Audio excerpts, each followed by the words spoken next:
सभी का हार्दिक स्वागत है आपके अपने YouTube चैनल पर। मैं एन सहारन आज से कक्षा 12 के लिए आपको इतिहास विषय पढ़ाऊंगी। हमारी जो कक्षा 12 के लिए पाठ्य पुस्तक है भारत का इतिहास, उसमें कुल 7 अध्याय हैं, जिसमें प्रथम अध्याय है भारत का वैभवपूर्ण अतीत। तो आज हम प्रथम अध्याय से शुरुआत करेंगे। तो पहला अध्याय शुरू करने से पहले मैं आपको इतिहास के बारे में थोड़ी सी सामान्य जानकारी देना चाहूंगी, जैसे कि इतिहास का शाब्दिक अर्थ क्या है। तो आइए देखते हैं। इतिहास इति प्लस है प्लस आस, यानी कि ऐसा जो निश्चित रूप से हुआ, ऐसा जो निश्चित रूप से हुआ उसे इतिहास कहा जाता है। और इसी तरह से हम देखते हैं हिस्ट्री। हिस्ट्री जो शब्द है एक यूनानी लेखक हुए थे जिनका नाम था हेरोडोटस। हेरोडोटस ने एक पुस्तक लिखी थी जिसका नाम था हिस्टोरिका।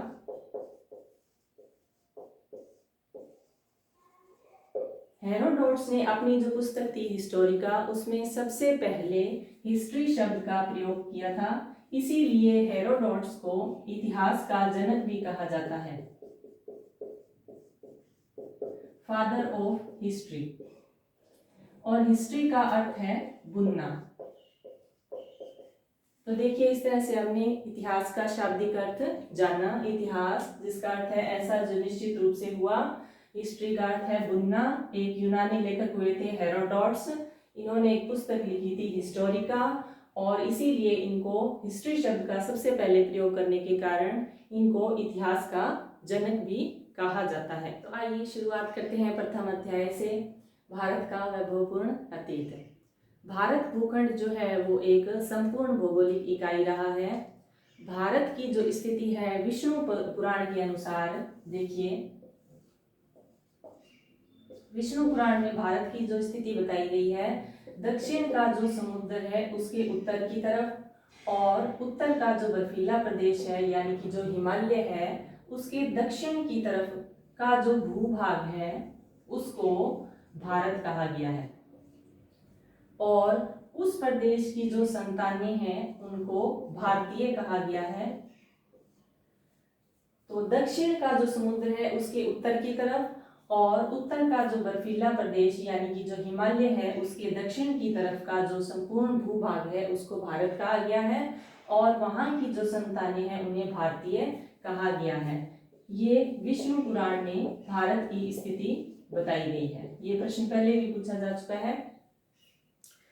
तो भारत के उत्तर में जो हिमालय पर्वत श्रेणियां हैं उसमें कुछ प्रमुख पर्वत श्रेणियां हैं, जैसे कि बल्ख, बदखां, कुमायूं, टिहरी गढ़वाल, जम्मू कश्मीर, कांगड़ा, सिक्किम, नेपाल, असम इत्यादि। और इसी तरह से कुछ पश्चिमी भाग में भी जो प्रमुख पर्वत श्रेणियां हैं, जैसे कि हिंदू कुश, सफेद को, तुकेमान, किरथर इत्यादि। तो इस तरह से हम देखते हैं विष्णु पुराण के अंदर भारत की जो स्थिति बताई गई है। अब आगे हम देखेंगे भारत के इतिहास को जानने के स्रोत। उससे पहले हम देखते हैं कि इतिहास के अंतर्गत अतीत की किन किन घटनाओं को रखा जा सकता है। क्या संपूर्ण अतीत इतिहास है? तो देखते हैं, संपूर्ण अतीत जो किसी भी क्षेत्र से संबंधित हो, जैसे कि राजनीति, धर्म, अर्थशास्त्र, दर्शन, समाज विज्ञान, कोई भी क्षेत्र हो, यदि उनकी जो भी घटनाएं हैं, जो भी क्रियाकलाप है इतिहास में शामिल किया जाता है, पर उनके लिए एक शर्त अवश्य है। वो सभी घटनाएं, वो सभी क्रियाकलाप प्रमाणों के द्वारा सिद्ध होने चाहिए, यानी कि जो जिनके बिल्कुल विश्वसनीय प्रमाण प्राप्त होते हैं, साक्ष्य प्राप्त होते हैं, वही इतिहास के अंतर्गत शामिल किए जाते हैं। शेष घटनाएं अतीत कहलाती हैं। तो इसीलिए कहा जाता है इतिहासकार इतिहास की पुनः रचना करता है। जैसे कि इतिहासकारों का मूल मंत्र है ना मूलम लिख्यते किंचित।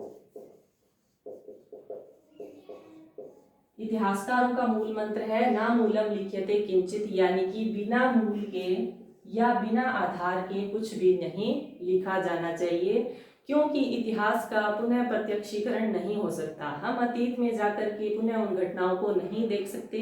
इसीलिए जो इतिहासकार हैं, जिन साधनों के द्वारा वो इतिहास की घटनाओं को ज्ञात करते हैं, उन्हें साक्ष्य, प्रमाण या स्रोत कहा जाता है। तो उन्हीं के आधार पर वो इतिहास का पुनः निरूपण करते हैं। तो अब हम देखते हैं भारत के इतिहास को जानने के प्रमुख स्रोत। तो भारतीय इतिहास को जानने के लिए जो स्रोत हैं उनको दो भागों में बांटा गया है। पहला है साहित्यिक स्रोत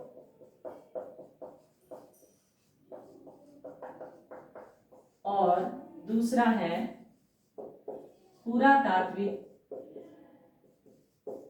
या पुरालेखीय स्रोत।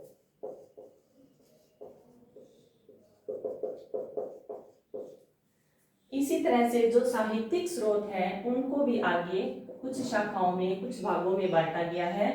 जैसे पहला है धार्मिक साहित्य,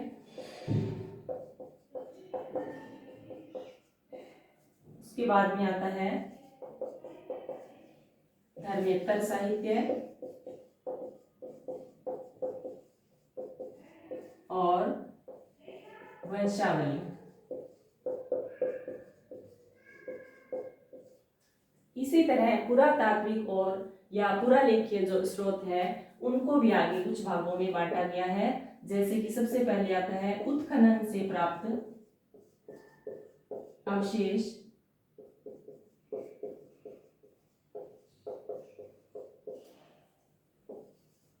दूसरा है अभिलेख, उसके बाद में आता है सिक्के और मुद्राएं,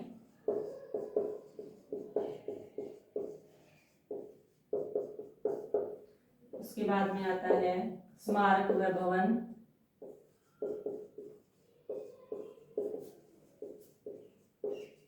और मूर्तियां, शैल चित्र व अन्य कलाकृतियां।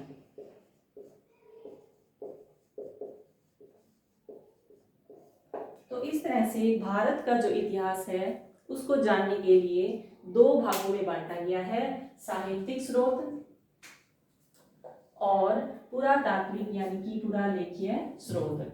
इनको भी आगे कुछ शाखाओं में बांटा गया है, धार्मिक साहित्य, धर्मेतर साहित्य और वंशावलियां। और पुरातात्विक जो स्रोत है उनको भी कुछ आगे कुछ भागों में बांटा गया है, जिनमें उत्खनन से प्राप्त अवशेष, अभिलेख, सिक्के और मुद्राएं, स्मारक व भवन, मूर्तियां, शैल चित्र और अन्य कलाकृतियां। तो इस वीडियो में इतना ही। आगे अगले वीडियो में हम साहित्यिक जो स्रोत हैं इन तीनों का आगे विस्तृत रूप से चर्चा करेंगे। तो इस वीडियो के लिए इतना ही। वीडियो को देखने के लिए धन्यवाद।